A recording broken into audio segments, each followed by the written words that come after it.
guys, welcome to Ewansim YouTube channel. Today I'm very excited because I'm going to share with everyone a very important and exciting topic which I have promised in my earlier video, which is I'm going to tell everyone how we can know when would be the estimated next property boom and also the next likely property bust in Malaysia. I'm very sure that as a property investors, with this important information on our hand, it will help us greatly in how we would want to strategize our property investment in this year onwards, and also knowing when to buy and also when to sell it off, right? So are you guys excited? So before I dive right into it, I would appreciate if you guys can give a thumbs up to this video because of YouTube algorithm. If within the first 45 minutes this video receive a lot of likes, it would tend to think that this video, the content is good and YouTube would tend to share with more people. Okay, let's dive right into this topic today. Today I'm going to share with everyone when will be the next likely boom and bust for Malaysia real estate market. If you were to recall on my previous video, I did share with everyone that I started my real estate investment journey since year 2008. So it coincided with the US subprime mortgage crisis, but then I wasn't that good yet because I just first started out as a property investor. So many of my students did ask me, so even how did you actually manage to start it off before the market actually went to the most peak and then went into hyper supply expansion and start to go downwards? In fact, at a point of time, to be frank, I have got no idea about all this real estate cycle and all that. But the only thing that, if I were to recall, that did help me was partly due to my career as a property agent. Because at the point of time, I did see the telltale sign in the market where the prices has actually gone up like almost double in the span of about 3 to 4 years, and then how the people are behaving very irrational, like they will buy like there's no tomorrow, no. So that was actually the indicator where it sort of like prompt me that hey, this might be the peak of the property market, and if I don't sell it now, I may have to wait for a very long time, because I would know that every property peak or every peak, it would actually follow with a downturn. This is what we all have studied in economy, right? So along my way in my property investment journey, of course I continue to also learn, okay, because I'm just very passionate when it comes to investment, be it property investment and stock. So I continue to expand my learning, be it from books, be it from articles, be it from online audio and all that. You can name it, I have done almost all. So there was this point of time where I stumbled upon this research by a guy, Homer. He was actually a land economist and also a real estate appraiser and real estate consultant like myself. Okay, he actually made a detailed study of Chicago and broad US real estate market, and finally he concluded that real estate tend to run in a consistent 18-year cycle. So what does this mean to us? This means that every 18 years property is going to peak, and then it will follow with the next downturn, and the whole cycle will repeat itself again. So wouldn't it be great if, let's say, any one of you prior to the 2008, if you are able to time the market, you would have got yourself out from the mortgage crisis before the market peaked and then went downwards all the way, right? So in fact, there were minorities who managed to escape out from the 2008 property meltdown, and I could say probably some of them due to they might have stumbled upon this analysis by this Homer, or some could be like myself. They are probably also in this real estate industry, and they got to witness how the prices has actually doubled and how the market was behaving irrationally. So much about this. Let us now I show you the detailed study that has been done by this Homer about the 18 years real estate cycle. He did his study way back in year 18,000 pics. This denotes the peaks in land value cycle, and then this is the interval years, and peak in business cycle interval years. You have to look at here from year 18,000, 18 years later it actually peaked, and then another 18 years it peaked again. You will see that it's almost quite consistent. Okay, every 18 years the land value actually peaked and before it went downwards. Okay, 18 years, and then 17, okay, which is also quite near. Until when we come to year 1925, there was actually a big jump to 48 years before the market. There's actually explanation for that. If you were to recall in history, in US there was a Great Depression which happened somewhere in year 1929, and after that it coupled with together with World War II, which took place until 1945. So this explains why the real estate cycle from 1925 took almost about 50 years before it reached another peak, 1973. But if you were to look at the event outside of this real estate market, we will get to see that Great Depression followed with World War II till 1945. It is quite logical to say that the real estate market actually started to turn around again from 1945 after end of World War II, and it took about 28 years to reach the peak instead of the normal 18. Because we all know that during Great Depression and World War II, a lot of economic turmoil and damages is done, and it would usually take a way longer time, of probably double back to a normal crisis for it to actually normalize and get into the peak cycle again.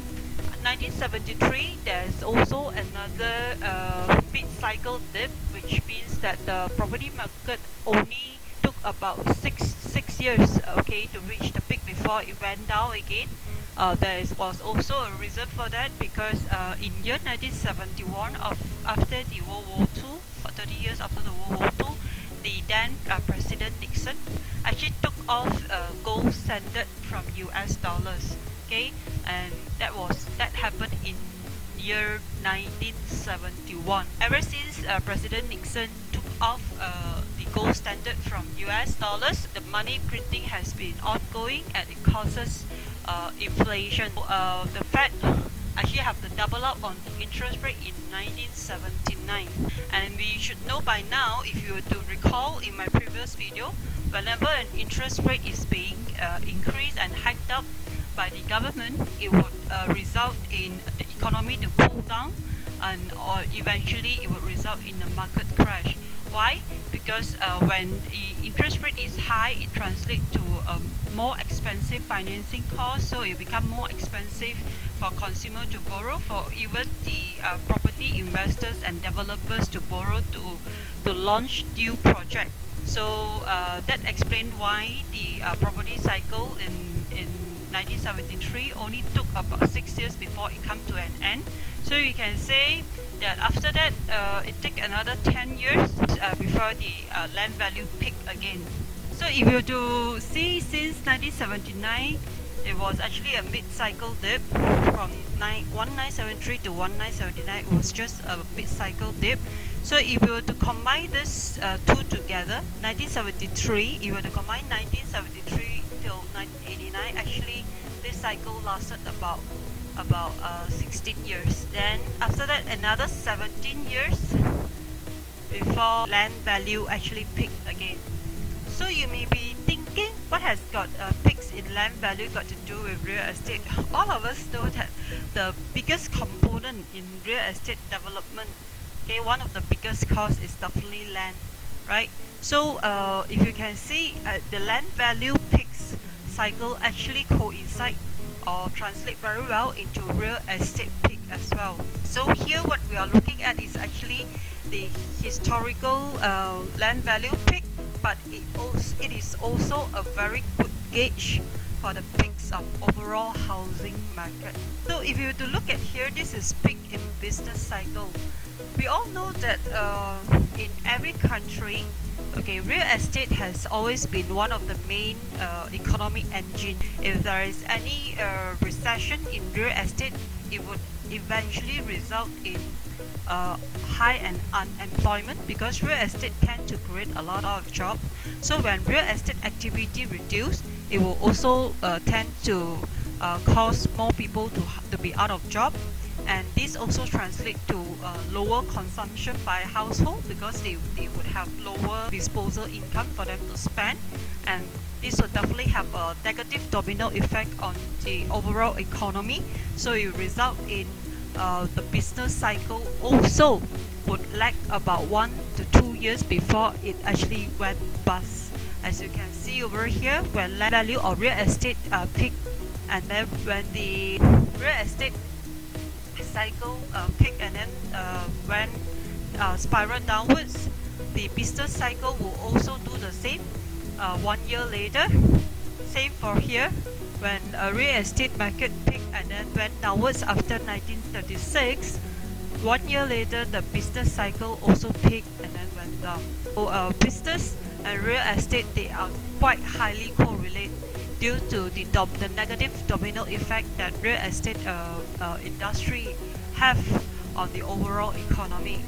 So this explains why whenever a real estate has been very down in any of the country, like for Malaysia as well, that is when our government will also introduce measure in order to spice up the market again. What kind of intervention would they usually do? Like one of the popular one is to reduce interest rate, because when you reduce interest rate, this will translate to cheaper financing for businessmen, and also cheaper borrowing costs for individual, for household. So this would actually boost the demand for the business to do expansion, and for individual and household to start to buy properties and then take loan, and then the overall effect is going to have a positive domino effect on the overall economy. Way back in US, in fact, their real estate cycle actually peaked in 2006, and then 2 years later, the business cycle actually peaked and went bust. So imagine if back then, if you were able to turn back the clock, if you have actually stumbled upon this real estate 18 years cycle rule, definitely you would have sold off all your property investment before 2006. Okay, because 2006 means if you remember the real estate phases, it would be at the second half of the expansion phase, and at the peak of the expansion phase before it actually turned down to hyper supply phase, and before it actually spiraled down into recession. But true to its fact, 2 years later, it actually spiraled down into hyperinflation and all the way down to recession. Right? So isn't it amazing? Like more than 200 years that the real estate cycle has been quite consistent in the 18 years cycle rule. So from here we could see that for the most part, the real estate cycle pretty much coincides with the economy cycle. And then if you are a businessman, definitely you want to pay attention to the real estate cycle as well. If you know that the real estate cycle is nearing its peak, it's time for you to stop all your expansionary plan, but instead to conserve cash and probably to cut costs in order to prepare your company for the next downward spiral into the recession phase. So now, after looking and understanding this 18-year real estate cycle, we can say that most recent 2008 market crisis, in fact, it is entirely predictable, right? It's not like what someone quote as a financial tsunami, you know, like it's a tsunami that just hit without any precautionary signal and all that. In fact, if you were to look at this 18-year cycle, you would have known that the real estate cycle has actually reached its peak expansion phase at its peak in way back in year 2006, and you would have sold off all your properties instead of continuing to buy. So since this real estate 18-year cycle has been quite consistent for the past more than 200 years, and if these economists are right, and if history were to repeat itself again, so looking at it, where do you think our current housing market, real estate market is at now? So where are we now? If you do recall my previous video, I did say that currently our real estate market is hovering at the tail end of recession and at the beginning of recovery, trying to get into the recovery mode, but was halted by this current COVID pandemic. Looking at the 18 years real estate cycle, it is then very safe to say that our property market is going to experience a boom somewhere in 2023 to 2024, and then it would take another 2 years before it actually went into hyper supply phase, before it actually turned downwards and went bust into recession, and then it will take all the time that it needs in order to bottom up, somewhere estimated 2030. In conclusion, I would say that now is a pretty timely time for us to invest into real estate in Malaysia. Choose to invest in market where you see that there is a potential growth. For example, we know that like short-term rental or Airbnb has only come into Penang for the past about 3 years. Okay, and it still hasn't reached its peak yet. There are still a lot of room for growth, especially in mainland Penang.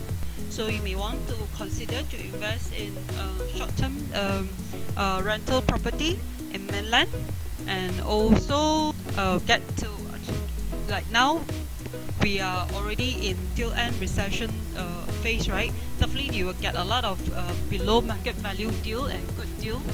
Go ahead and buy in those good properties at below market value.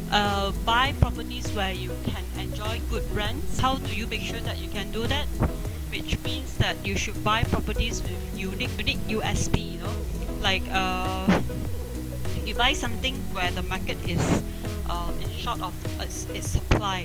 Like for example, maybe you would like to, if let's say you know that in this particular township there is lack of shopping mall, and if you can buy a property next to a big shopping mall, then that will be the USP for your property that you have invested in. Remember that it's always wise for us to invest with the government and not against them. If the government wants us to invest into property by giving us a very low interest rate, go ahead and invest into properties, because you know that by investing together with government, you know that once this stimulative policies is being introduced, it will only be a matter of time, like probably within 6 months to 1 year, the property market will get stimulated again, and then it will start to recover, and then it will actually hit into expansionary phase, and then the whole cycle will repeat itself. Okay? So guys, aren't you excited now? Because now that you have got this very important weapons with you, don't you think that you are going to fare very well in your property investment from this year onwards? So on my next video, I'm going to share with everyone how do we tell whether property A or property B, which one is better, or investment A versus investment B, which one is better. So are you all eager to learn about that? If you are eager to learn about this, so remember that to make sure that you do subscribe to my channel, and remember to click on the notification bell, so that once I upload this new video, YouTube will actually notify you, and you will be the first few that will get to see this video firsthand. Meantime, stay safe. Till then, bye.